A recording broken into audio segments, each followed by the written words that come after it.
Hello and welcome everyone. The ICMA Learning Lab is pleased to present today's SheLeadsGov webinar, Building Connections in Local Government, Mastering Professional Networking, and it's brought to you by ICMA Partner Cigna. For technical assistance, please email learning@icma.org. Okay, so today's presentation it's up to 60 minutes, and this includes a question and answer opportunity as well. So please feel free to submit your questions at any time using the Q&A panel at the bottom of the screen there. And then during the Q&A session, our presenters will answer as many questions as they can as time allows. I'm Angelica Waddell. I'm the Senior Manager of Engagement and Marketing here at ICMA, and it's a real pleasure to kick off this session with over 400 incredible local government professionals who are signed up with us today. Thank you so much, everyone, for being here. We really appreciate you all. Okay, now this is a SheLeadsGov event, and it's really about one of the most essential skills for any professional, including in public service, which is networking. Because in local government, connection isn't just helpful, it's transformational. It's how we share ideas. It's how we open doors. It's how we support one another. And it's even how we can build communities that thrive. So whether you are already in a leadership role or maybe you're just starting out, if you are climbing the ladder to advance in your career, professional relationships are key to your career growth and for the success of your organization. So we're really excited to talk about this subject. At ICMA, we know the value of strong networks, and that's why we invest in opportunities like this one right here. It's to help you grow your connections. It's going to help you elevate your impact. And with the ICMA annual conference in Tampa just coming up real soon, today's topic is really timely. It's the perfect moment to sharpen your networking skills and get ready to make the most of every conversation, whether that's today, whether that's in Tampa, or anything else in between. So, in the next hour, we'll explore practical, actionable strategies to build and sustain meaningful connections, whether you find networking easy or if you find it intimidating. We're going to walk away with new tools and renewed confidence for all of us. Now, let me introduce our moderator today. Leading today's conversation is Kimberly Funderburk. And Kimberly is the president of Government, Education, and Health Systems at Cigna Healthcare. She brings over 20 years of experience, and Cigna is a longtime partner of ICMA. So Kimberly is not only a strategic leader, she's passionate. She's an advocate for community health and engagement. And with her background, Kimberly really understands how critical it is to build professional relationships that last. So we are honored to have you moderating today, this important discussion, Kimberly. And thank you all for being here. But let's come together and let's move this needle forward. Kimberly, the floor is yours. Yes, thank you, Angelica, for that kind introduction. 20 years. Wow. When you put it that way, I must have been in pre-K or something like that. But no, 20 years of wonderful experience. But again, good afternoon, everyone. I'm Kim Funderburk. I lead our Government, Education, and Health Systems business division at Cigna Healthcare. And I have the privilege of serving as a strategic leader for these vital sectors and supporting a team that partners with public sector clients like you every day across the country. I'm truly pleased to be joining you again for the SheLeadsGov digital roundtable. And on behalf of our entire Cigna Healthcare team, I want to thank you for carving out just a bit of your time in your busy, busy day to be here. So as you heard from Angelica, Cigna and ICMA share a long-standing relationship, and we're certainly proud to continue sponsoring this important event, one that, in my mind, celebrates the outstanding women who are leading in local government. ICMA's mission to help communities thrive aligns closely with our own here at Cigna. We're guided by our commitment to improve the health and vitality of the people and communities we serve. It's about helping people live their healthiest lives, full of purpose, resilience, and connection. And I am especially excited about this year's theme, which, as you heard from Angelica, building connections in local government, mastering professional networking. And as you heard, networking has certainly played a critical role throughout my own career. And I know that the insights that you're going to hear today that will be shared by our panelists will certainly be valuable. So I do encourage you to take those lessons, pay them forward to the women in your teams, your families, and your communities. And so with that, it is certainly now my pleasure to officially kick off today's panel. And we are joined by two very accomplished leaders who've achieved remarkable milestones in their careers and continue to make an impact every single day. So first, please join me in welcoming Chelsea Jackson, Deputy City Manager for the City of Douglasville, Georgia. Chelsea, can you tell us a bit about yourself? Yes, thank you so much, Kimberly. Good afternoon, everyone. I bring you greetings from Douglasville, Georgia, on the East Coast. So, my name is Chelsea Jackson. I have served in the Deputy City Manager role in Douglasville for about 2 years now. Previous to that, I was the Assistant City Manager here at the city. I will say I'm very excited about today because much of my career has been advanced and moved along because of wonderful women in my life, in my professional life. So just starting off, I was an ICMA graduate fellow at the city of Smyrna, Georgia, probably about 15 years ago. And I was hired in by the assistant at the time, and she was a woman. And she believed in me at the time, and she told me, "You have a spark in you that I know that you'll go far." And just because those little words that she told me, I said, "Well, all of my work, whatever I do, it reflects her and all the other women in local government. So I'm going to keep going and move that needle forward." So I stayed at the city of Smyrna for about 4 years. I moved up into the finance department, also a female supervisor that saw me and became my cheerleader. I think it's so important to have cheerleaders along your path. And then from there, I landed a role as the operations coordinator here at the city first in Douglasville. And then I have been promoted. This is my fourth promotion. And I work under a very wonderful leader by the name of Marsha Hampton, who also believes in advancing those individuals forward. So just throughout my career, I have seen where it's very important to network, to pave it forward, and to have those professional connections. I also serve on the ICMA Executive Board, which I can attest to me networking and just knowing different individuals has also helped me move the needle along on being on the executive board as well. So very excited to talk about professional networking and to be on this panel with Leslie. So with that, I'll turn it back over to you, Kimberly. Thank you. Quite impressive. Looking forward to the insights that you will share.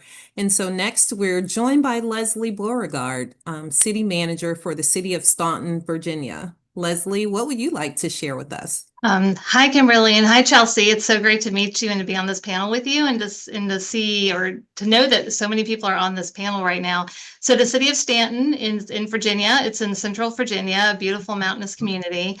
And for those who don't know, the city of Staunton is the home of the council manager form of government. And I'm the first female city manager for the city of Staunton. So that was quite an honor when I was appointed a few years ago to that role. But I'm going to show my age. I've been in local government for almost 30 years. And how you network and how you connect with people has changed a lot in that time. And we have so many more tools now that we'll talk about later. But I've also had an amazing collection of women in my career, starting in graduate school.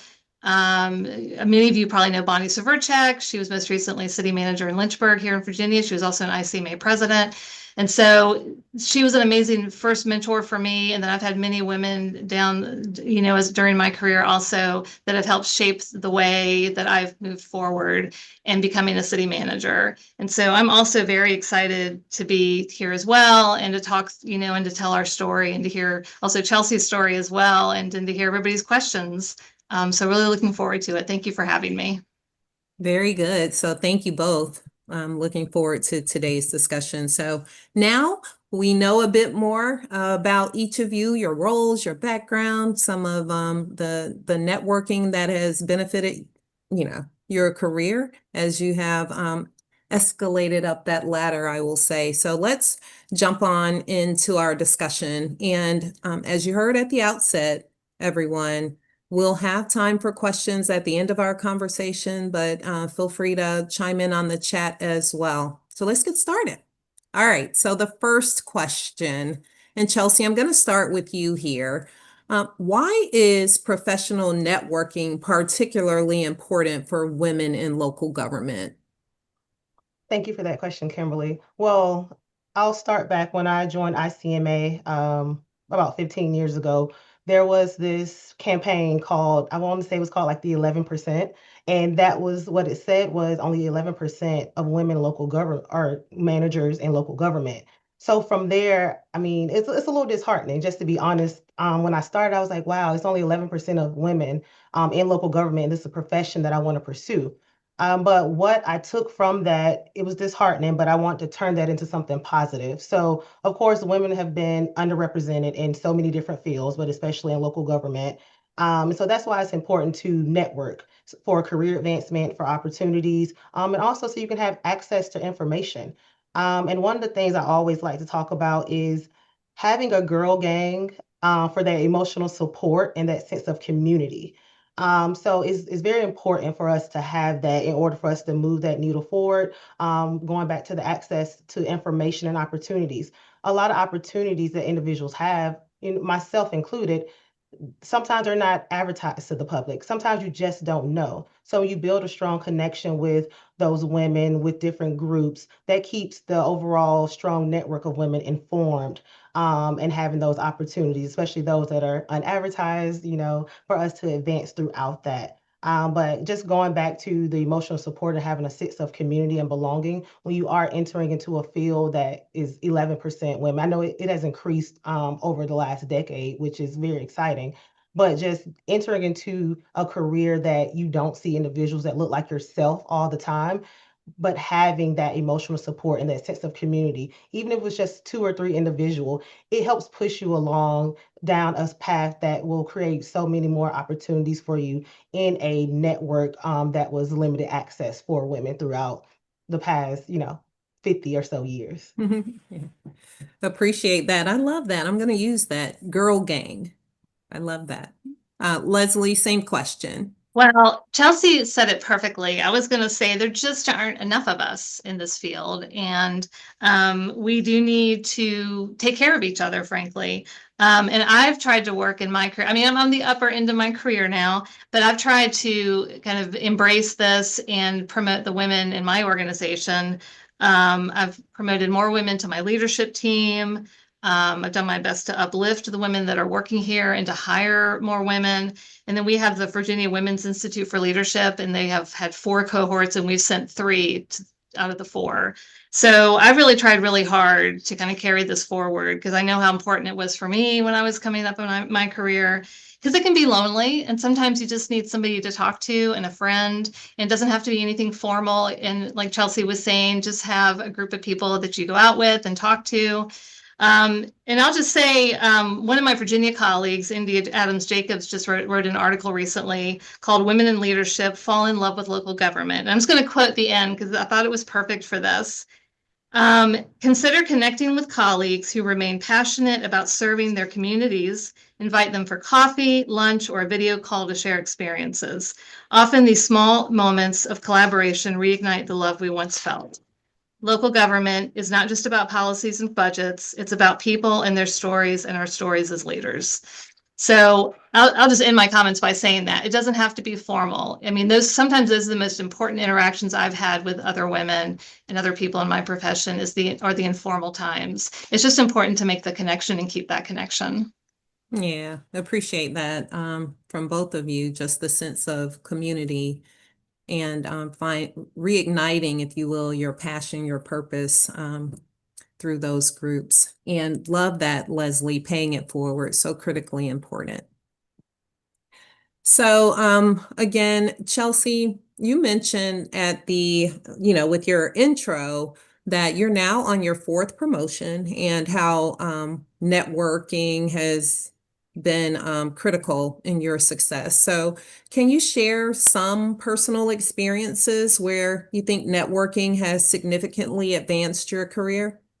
Yes. And before I get on that story, just to talk a little bit more about how networking is just very important. So Leslie doesn't know, but I've known her for a couple of years now because she mentioned India Adams Jacobs, and that is a person who is in my girl gang. She's one of my gal pals. I Wow. actually just spoke to her this morning, but she's mentioned Leslie before and talked about how great Leslie was. So, Leslie, your name has been mentioned in rooms and over the phone and in text messages, and you didn't even know, but I already know how great of a person and professionally and personally that Leslie is because I have that connection to India, who also was an ICMA fellow, and we just kept in touch over the last decade that I've known her. So that's just how important, all the way from Virginia to Georgia, I already know what great of a person that Leslie is because we have that mutual connection. Look at the I connections. love that. Outstanding. So giving you your flowers, Leslie. You're awesome. Yeah. But going into the personal experiences, so I landed the job here in Douglasville. Of course, I have the background, I have the education behind it. Of course, my resume can, probably get me an interview or got me an interview. But I met my current city manager at the State Association conference, so Georgia City County Managers Association. I met her then. I was a ICMA graduate fellow. I was at the conference and I was like, I'm just going to network and give people my cards. I don't know, but I know after this fellowship, I definitely need a job. And I just approached her, just being myself, very authentic. And we just had a conversation. I told her, I'm a fellow. I'll probably end up transitioning into the finance world because there is a position open. But, just being very authentic and being myself with talking with her during that networking time. Well, about a year later, she emails me and she says, Hey, I know you're in finance. I have this position open. I think you'll be great for it. At the time, I was looking, finance is great, but I wanted to get back to the general administration department. So at that time, I said, thank you for considering me, or thank you, for reaching out to me for this job announcement, going back to unannounced jobs, unadvertised jobs, but I'm looking to transition into, administration. And she said, thank you. I remember calling my mom that day and I said, I hope I didn't burn a bridge. But I was just very honest. And so about 6 months later, a position opened up here again, and it was operations coordinator. From there, I reached out. I said, "Hey, it's me again." And I was just very upfront. I wasn't looking to transition into finance. I wanted to go into administration, and this is a job that better aligns with me. So she gave me an interview, gave me a shot, and I received the position as operations coordinator. But that's a direct personal experience that started with me just networking, and then from there, just staying in contact. I always tell people networking is not necessarily like you always talking all the time, just you as yourself. You're a walking billboard. You're networking even when you're not saying anything. So and that's what she told me. She was like, hey, I've heard great things about you. And even when I went to turn in my notice to my supervisor at the time in Smyrna, and I told her where I was going, she said, "Oh, you're gonna do great. Like Douglasville is awesome. It's great, great leadership and everything." So it was like a full circle moment of me, networking, starting with the association, but then also having my current supervisor, because she was big in networking, say, "I know this individual and you're gonna be great working with them." So that's just one personal experience. I say I can attest to my career just growing just from an initial networking and being my true authentic self, networking at a state association meeting. Yeah. That's a great example, I think, from the broader sense of networking through the conference, and then, being your bold and true authentic self and taking a path and introduction. But the key point that I heard there was just remaining in touch with the person, even if not directly in communication through your brand and everything that you're building on your resume. But it certainly is critically important that you just inform these people. Oftentimes we go to sessions and we're like, oh, I gave this person my card, but no follow-up really occurs. We wait for them to call us, but nothing wrong with them. Hey, I met you a couple of months ago. Here's where I am now. So just staying present in their mind. So appreciate that. Leslie, the same question. Personal experiences where networking has significantly advanced your career. So it sounds very similar to what Chelsea said. So when I was in graduate school, I met Bonnie Severchek, who at the time was deputy town manager in Blacksburg. I went to Virginia Tech. And she came to talk to our class. And I said, I don't know what you do, but it sounds really cool. And so that's literally my first time I'd ever talked to anybody who worked in local government. And so I became her intern. I started working with the town. Yo, go Hokies. Somebody just posted that in the chat.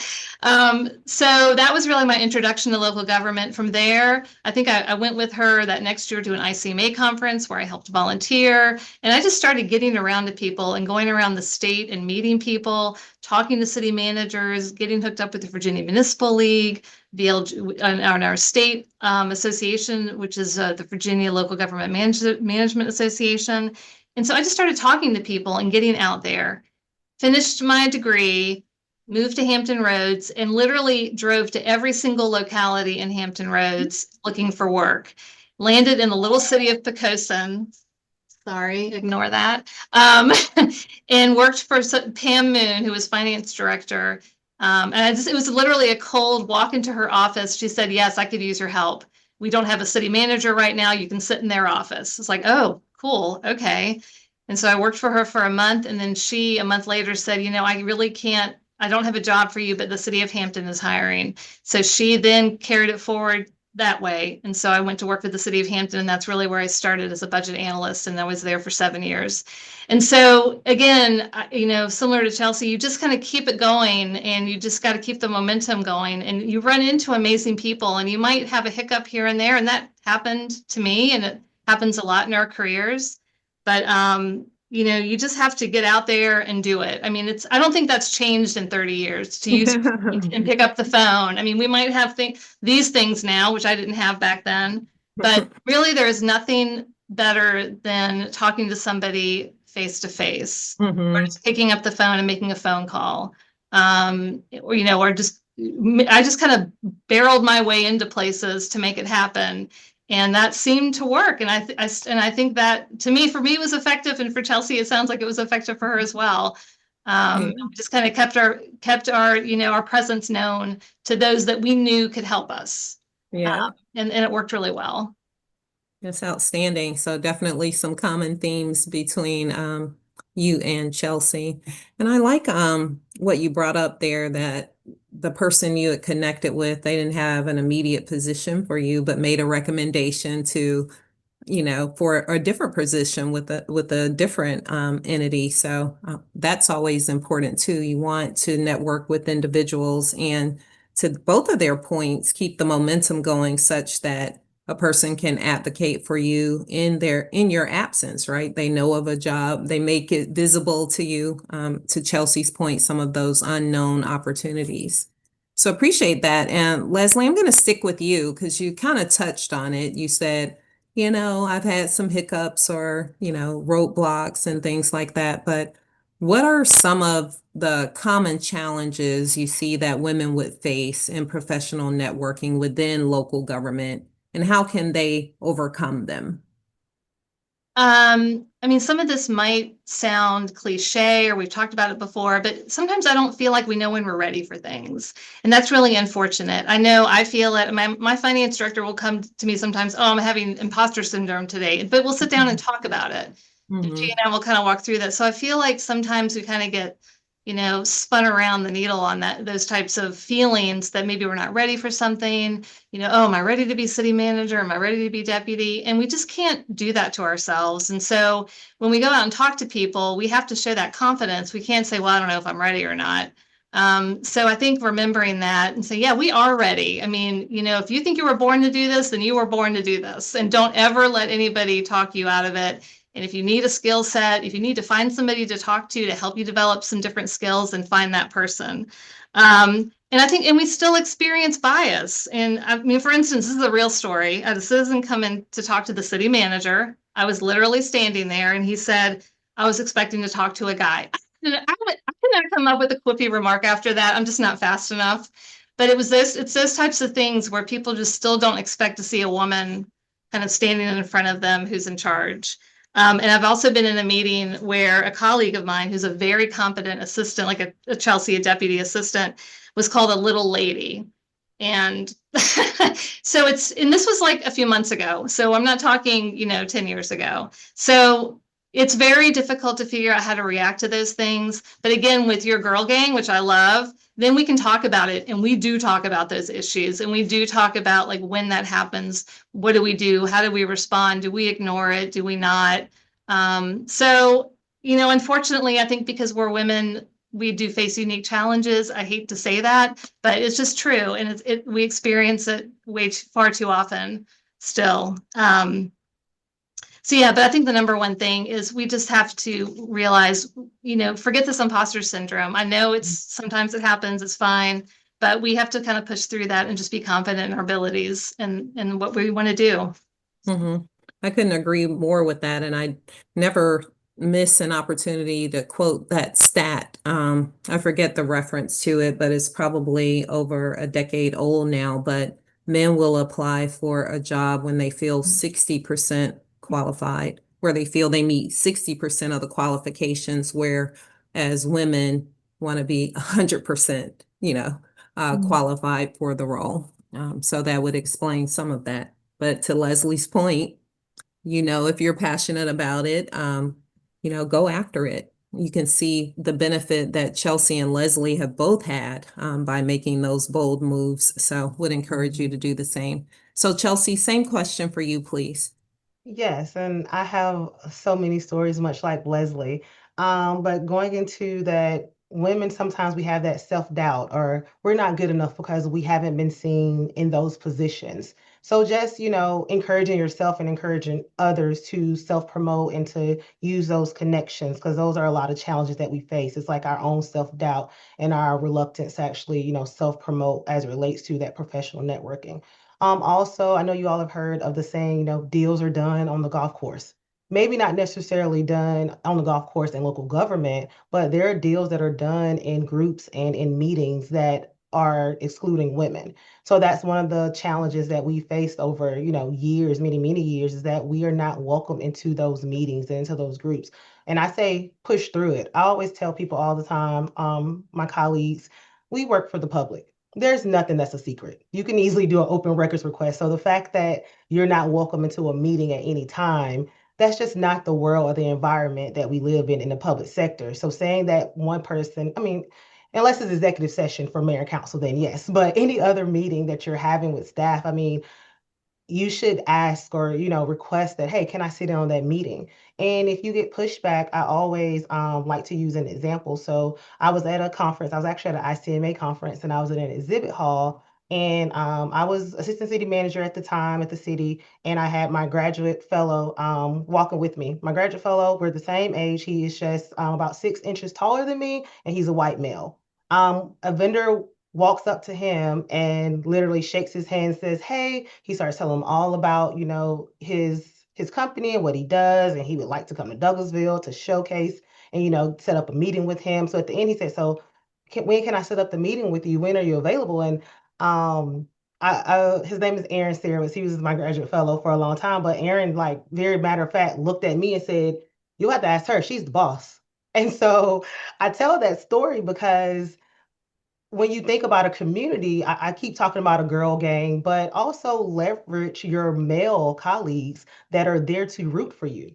So Aaron is a girl dad, and he's like, I'm going to push women into rooms anytime. Anybody could have easily said, well, I'll set up a meeting with you, but he literally turned and said, she's the boss. You have to ask her. I'm not. She's the assistant city manager. So I have started to see how it is also very important for you to leverage your male community as well. So I've entered into rooms and my male colleagues have introduced me. They have been the ones that said, "Oh, Chelsea's great. She does this, this, and this." They will spill out my whole resume. I mean, it's sad that in 2025, we still need like, "Hey, let's game plan. Can you go in here and kind of do this whole setup for me?" But I do have those colleagues that I trust that do that, and they see the importance and understand that as a male, they have a certain privilege. And so, in order to make sure in local government that we keep pushing the needle and put women into positions that they deserve, that they will also have to be my cheerleader as well. So it's very important to not only leverage your girl gang, but also leverage your male colleagues that you trust and that will help you get into those positions as well. Yeah, appreciate that. Having diversity in your network is definitely key. So coming back to you, Leslie, again, you talked about your path from graduate school and how you just kind of, boldly forced the door open for introductions and things of that nature, but might not be so easy as you had it for some women. So can you explain how women can identify or should identify and approach potential mentors in their field? Yeah, sure. So yeah, I mean, I'm an introvert. It was not easy for me. Let me just be clear. It is very difficult for me. I mean, I'm not bad at it. It's just, it is hard. It takes a lot of energy.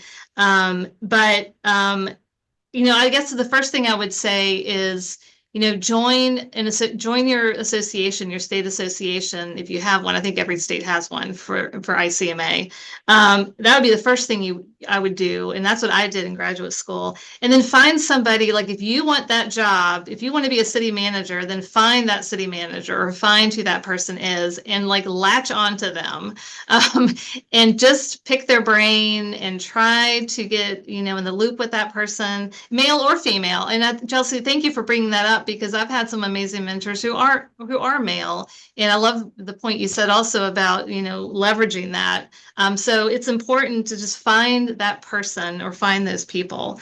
The other thing is look beyond local government a little bit. I have a lot of friends who work in other fields like nonprofit and quasi-government. And we sit and talk and we have chats. And, my friend is like an executive director, kind of like me for like a quasi-government. And she goes through similar issues. She has a board too. And so it's just good to kind of expand a little bit, even if it's not exactly your field, the commonalities will be there. Because you're probably going through similar things and in the same community, especially because you're probably dealing with the same citizens too. And so it's like, oh, what about this person? Yeah, this person has been calling us a lot too. What's going on with this?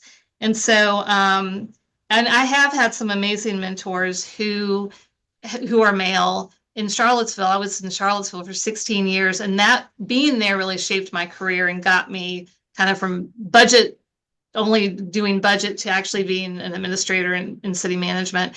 And the two people I worked for, Gary O'Connell and Aubrey Watts, were amazing. And they brought me along and, they were definitely championed me. And I don't think I'd be here without the two of them. And they definitely contributed to kind of how I came up in this career. And so, but I think just, reaching out to your professional organization and getting involved with that, volunteer for something, and then just find that person you want to be and go to that person. And if it doesn't work out for that person, then keep trying until you find somebody you connect with. Very good. Appreciate that. So, Chelsea, we're going to talk a little bit about establishing and maintaining those meaningful professional connections. So we got a few little nuggets on that, but if you'll double down on that, on what are some of the most effective strategies for, again, building and maintaining meaningful professional connections. Yes, thank you, Kimberly. And I think one of the key words that you reiterated was meaningful relationships, because those are relationships that are going to truly help you grow and keep going, not the one-time question and answer to help you get like a centimeter past, where you are now, but you need the long-lasting connection. So I would say start with your existing group. I know I talked to Leslie about knowing India Adams Jacobs. I've known her because we started off as a graduate fellow through ICMA. Now, there's no requirement that we stay in touch or anything, but we were graduate fellows. And now she's a city manager in Virginia. We're friends. We have established that connection and made sure that we, keep that going. So that started with me just starting with my existing group and looking at who's here and how can I help build and maintain professional connections with them because we already know each other. Another thing is reconnect with any former colleagues or any professors. So I always say an individual who leaves, the city of Douglasville, I always try to keep in touch with them because the world is very small. I have interviewed my past supervisors before. I have been placed in a position where my former supervisors have interviewed for roles. And so you just never know. You think you look at it and you're like, well, that person is, at the top of the food chain now. I'll never have to interview them for a position. Well, no. So keep in touch and stay in touch with those colleagues, former colleagues, whether it's professors, individuals you went to college with. I know Leslie talked about joining those professional groups, those state associations. And then one of the things that has truly helped me build and maintain those professional connections is being me. So I say be you, be authentic. I've said it multiple times while we've been on this webinar, but for me, that's the best thing about having a long-standing, just great relationship is that you not make it all about the work all the time. One thing that I strongly dislike when I'm networking or when I'm at a conference is someone comes up to me and they're just like, hey, Chelsea, can you give me the tools on becoming an assistant or a deputy city manager? Or how did you become, a deputy city manager? To me, that's straight to the point, but it also gives a sense of, being a little, not authentic. So I would say always be you, be authentic. It does not always have to be about those professional connections. You can start off and say, well, how are you? Tell me a little bit about yourself. That is one way that you start, and it is a real connection. It's true, it's authentic, and then that is something that will last for decades and decades if you don't necessarily always focus on the professional aspect of it, but get to know an individual, be Mhm. personable, and learn a little bit about them personally and professionally. Yeah, I appreciate that. And I can appreciate your comments in the sense that, that word meaningful, right? Even in a professional setting, to the extent they know something about you, it can make a connection personally that just enhances it. And to your point, makes it an even more powerful, stronger connection. So I do appreciate those comments. So, Leslie, I'll turn to you now. What tools or resources would you recommend then for women who are looking to enhance, say, their networking skills? Sure.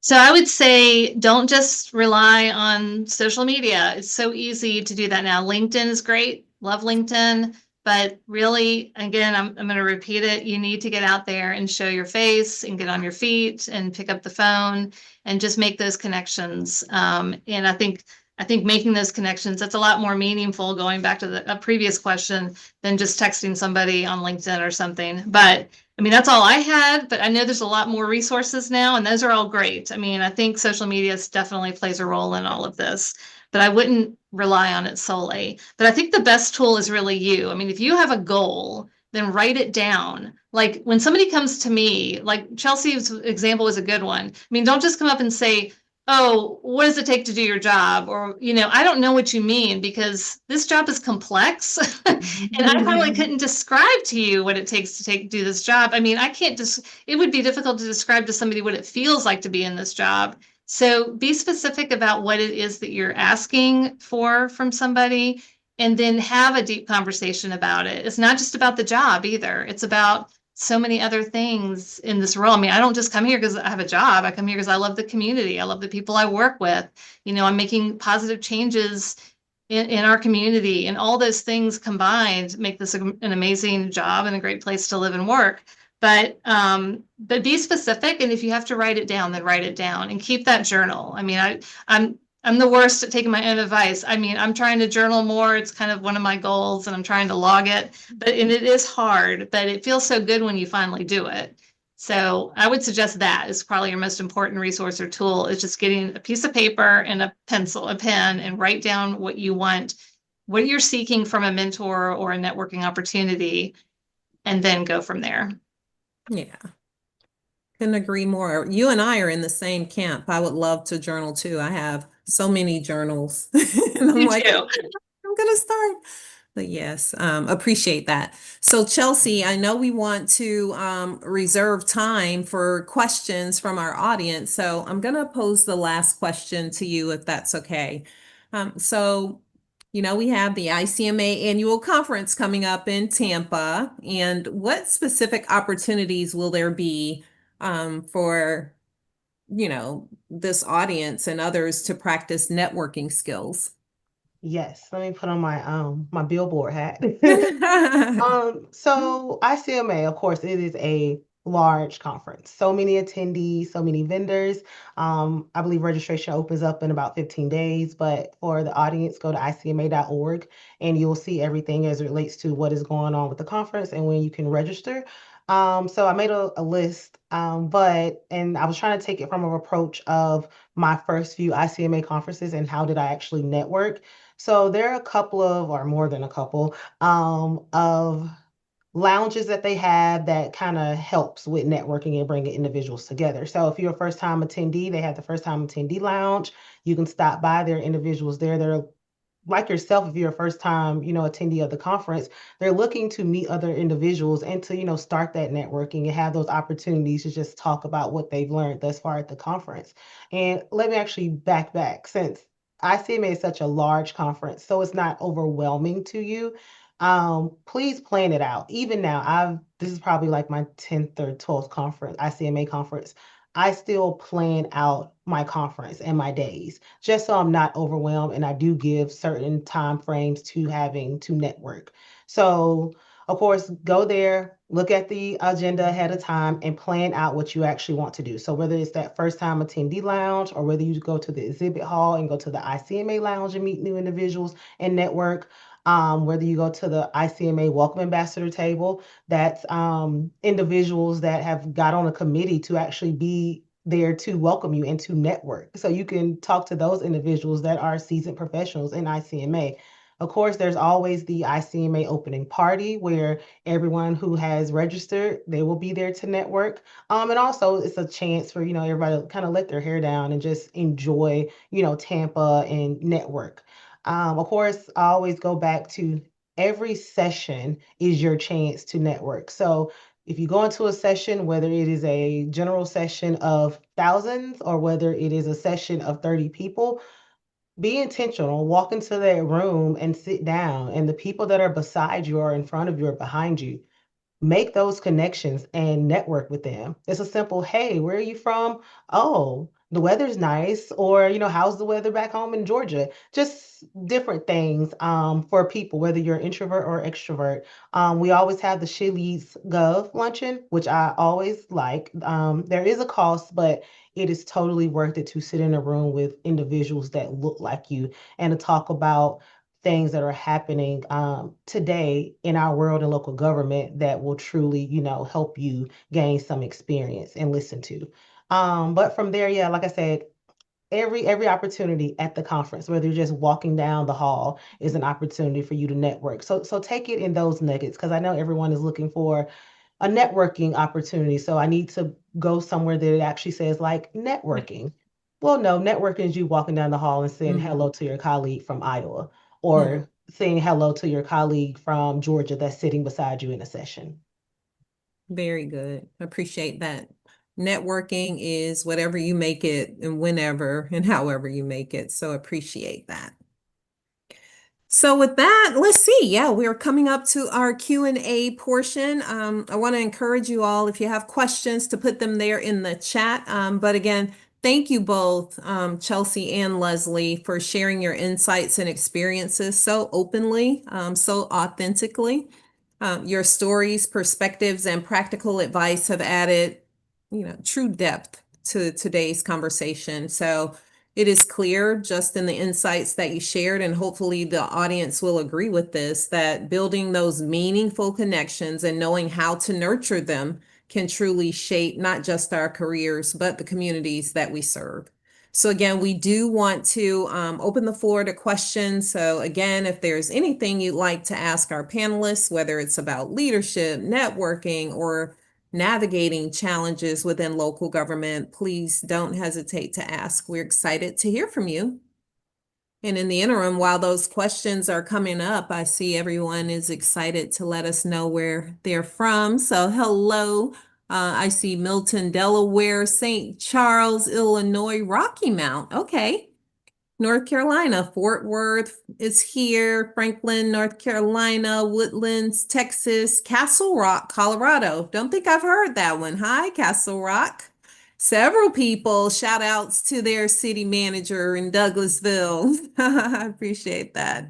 Battle Creek, Michigan, Naples, Lexington, Massachusetts, Morrisville, North Carolina, Marble Falls, Mount Jackson, Virginia, Conway, South Carolina, Amherst, Virginia, Bedford, New Hampshire, Pinellas County, yay, Petersburg, Virginia, Mountain View, California, Minnesota in the house, Woodbury, Lake City, South Carolina, Lancaster, PA, got El Paso, Dubuque, Iowa, Mississippi is here. We got Phoenix, Mapleton, Montgomery County, Buckeye, Kansas City, New Orleans, Columbia, South Carolina. Okay, Clay County, Missouri, St. Petersburg, Florida, Dana Beach, maybe, or I haven't heard of Dania Beach, maybe, Florida, King County, Washington, Southwest Ranches, Florida. Lots of Floridas here. Ennis, Texas, Deerfield Beach, Florida, Yorktown, Virginia, Mount Jackson, Virginia, Harrisonburg, and someone saying how they love that Girl Gang, Chelsea. So another shout out for Girl Gang there. Savannah's here, again, Mississippi, Massachusetts, oh, Texas, Texas, Texas. All right, let's see if we can get to questions. So our first one, and you guys tell me between the two of you who'd like to go first, is can you talk to us about good ways to network across departments? So if you're looking to move laterally, who would like to start out in answering that one? And so I'll start off. I'm assuming it's laterally in the same city or county. So I would say, just quite honest, being open, do a good job at your current role. Because that's number one. If you're looking to move laterally in your current organization, the work that you do currently is going to speak for itself.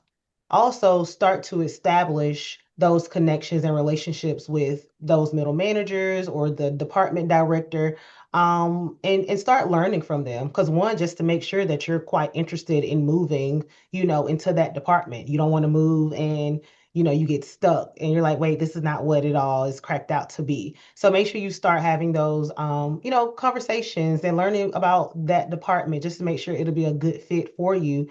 But then just my overall experience with it was I've let my work speak for me. So when I've seen a position open or something, or even the non-advertised position open, individuals have seen my work. So they come to me and they're like, hey, we see that you're good. We would love for you to start in this position. But just making sure that your work is speaking for you at your current organization in that department, and then start leveraging those relationships and conversations with individuals in the department that you would like to move to. Yeah, very good. Not sure, Leslie, if you have anything to add there. No, I think Chelsea put it perfectly. I mean, I was in that exact same position where I wanted to go elsewhere in an organization I was working in. It didn't quite work out, but everything she said is what I did. And so, yeah, just kind of, connect with who do you want to go work for? Do you want to move, wherever you want to move? Then I would look for opportunities to do that work and just do well what you're doing right now, because then you'll have a good reputation, and I think that will speak volumes.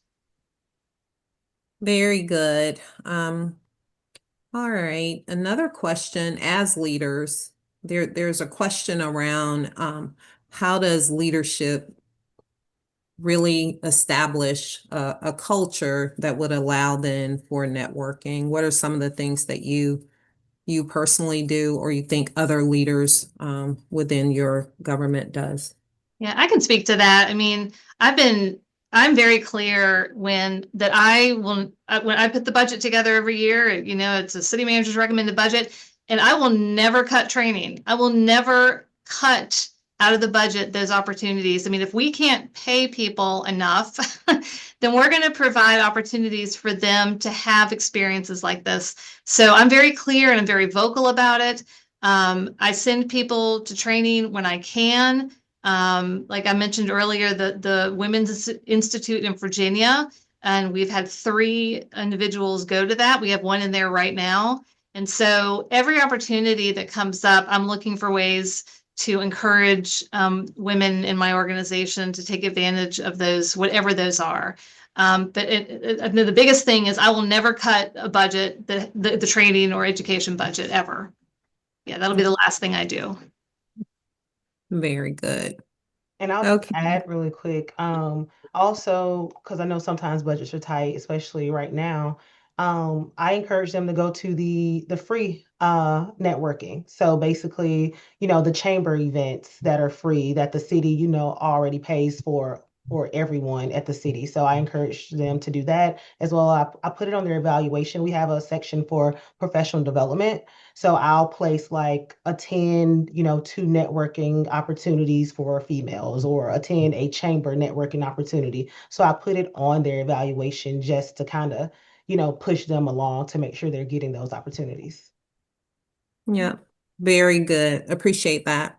I have a couple of questions in the Q&A chat. So someone Nordia wants to know how important is handing out business cards and what is the best way to exchange contact information?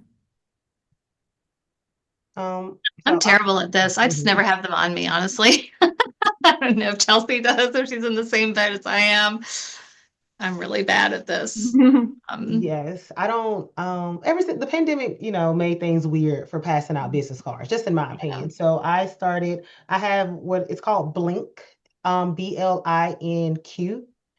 It's a app, it's free. And basically that's what I use as my, contact. I can literally just send it straight over to their phone, and it has like my picture, it has my organization, it has my LinkedIn on it, my title, and, all contact information. So that's one thing that was easy for me in the beginning. I used to pass out so many business cards, but I used to forget what people look like, and, those connections for business cards, like, let me just pass out as many as I can. So that's important, but it's much more important with, establishing, that connection and kind of remembering like a tidbit of somebody that you met. I like to always remember like one thing about the person. So if I do see them or, see them on LinkedIn, I can like drop a quick, comment in the chat and in the chat on LinkedIn and say, hey, I remember this about you. Hope all is well. And, go from there.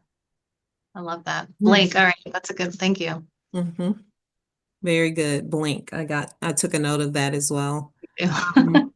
So someone wants to know if you could talk about the importance of acknowledging those who helped, and do you get thank yous from those you encourage? So they mentioned how they love the attribution of naming the names of those who've made a difference for you. And so just wanting to know, what do you think? How important is that, do you think? Oh, I think it's incredibly important. I mean, I think for those that have helped me, I mean, I think the biggest thing is you stay in touch with that person, and I mean, I've been friends with Bonnie Severchek for almost 30 years now, and we still talk, and I'll text her once in a while. It's like, oh, I need to talk to you about something.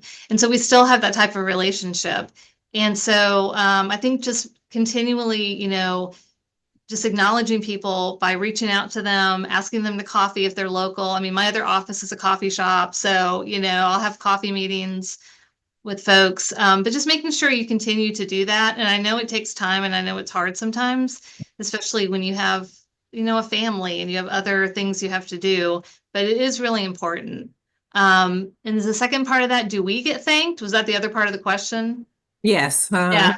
I mean, sometimes, not all the time, because people are people, and I mean, but I don't take offense at that either necessarily. And maybe if I feel like, oh, I wish they had thanked me, or I wish I'd received some more acknowledgement, maybe I need to model that for them, and I'll just be upfront and say, maybe if you want to, maybe let me give you a piece of advice on how to network better, or how to if you want to develop a relationship, here's how you can do this a little bit better by doing this after this happens.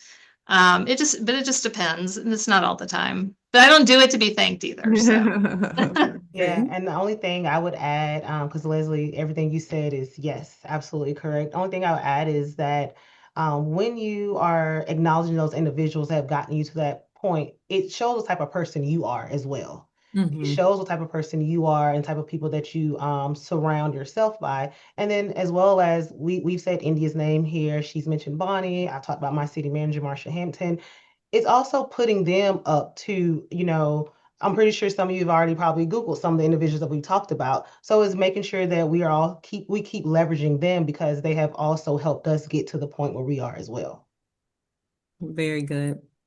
There's another question. You mentioned it like coffee and, Leslie, you were talking about how you love coffee connections, but also how it can be a challenge just based on schedules, getting some of these networking sessions, if you will, or connections set. So there is a question in the chat just around that, balancing your busy work schedule and staying present in your personal life. So it's always the work-life balance challenge, if you will. So any recommendations from either of you on work-life balance and then how you would manage to network in between? Because to her point, oftentimes the networking would take place after hours, which would put a demand on a personal life. Right. Well, I'm a mother too, and my youngest is 17 now though. So, but I had young children going up through these busy years. I think sometimes you just say no. Sometimes you just have to kind of draw the line and say, I can't do all of this. So pick the ones that are most meaningful. If you feel, and it's funny because India just posted about this, about her son and going to his graduation and then it was about the same night they were adopting the budget, and we all loved her post and we all reacted to it. It's like, oh, that's amazing. That's exactly what should happen. You should go be with your son and the budget will take care of itself. And so sometimes you make those choices and that's fine. It's totally fine that you do that. But if it's just too much and it gets too much, I get it, then you just draw a line and you create a boundary and you say, I'm going to spend time with this person over here right now. And then that's what you do. But again, I think writing it down helps if you're really intent on that and you really need some help or you need some mentoring, just write it down. And then I think that will also help give you focus. But I think focusing is really important and saying no sometimes too. Definitely saying no. So I don't have kids. I don't have a spouse. So it's probably looked at sometimes my organization, oh, well, Chelsea can do it because she doesn't have to go home to, cook for her family or anything. But I had to draw boundaries. So there are some late night meetings that after I've presented, I may leave because I'm like, I have to exercise that boundary and make sure I have good work-life balance. Because from my point of view, I'm going to be the best deputy city manager when I have a good balance and have a good life on outside of work. So drawing that boundary, it takes a while to get to know or leaving out from a meeting where you're like, dang, it took me a while. It took me years for women to actually get to this meeting. And now I'm trying to leave early because I have to set this boundary. But yeah, setting boundaries is very, very important, especially in our field, because we feel like we took so much to get here. So I need to keep going. I need to do everything and be in every room. And let me just, Chelsea, I'm glad you said that because I'm going to be an empty nester after next year. And so it's important for me to remember what Chelsea just said, because not everybody has, everybody's lives are different. So don't assume, like Chelsea said, that just because maybe I'm single and don't have children, that I have all the time in the world. I mean, that's right. That's wrong too. So we have to remember in our role, in my role, that, don't make assumptions. People have their lives. Everybody has to have a life too, no matter what their situation is. So absolutely. Yeah. Well, very good. Again, thank you both so much for your insights. Again, audience, hopefully you've gleaned these insights and taken away some nuggets that you could and apply to your own lives and sharing those with the communities around you. So with that, Angelica, I'll turn it back to you. Well, thank you, everyone. Thank you, panelists. Thank you, Kimberly. With that, we must conclude today's webinar. We are just about out of time here, and I have a few words of closing. I'd like to give a special thank you to all of our presenters, everyone who joined us today as well. Thank you for being here, and we look forward to seeing you again very soon. So please take a moment to complete a brief evaluation of today's program by returning to the ICMA Learning Lab page where you logged in today.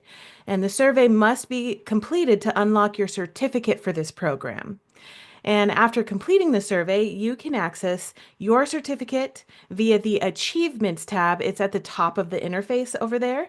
And a recording of today's session will be uploaded in the same place that you found the Zoom link there in the Learning Lab. So today's program is copyright 2025 by the International City County Management Association, ICMA, with all rights reserved. And if you'd like more information about SheLeadsGov, you can visit icma.org and you can find SheLeadsGov there. And that concludes today's program. We hope to see you next time, and you may now disconnect. Thanks so much for joining us. Thanks, everyone. Thank you so much. Have a good day, everyone. Bye. Have a great day.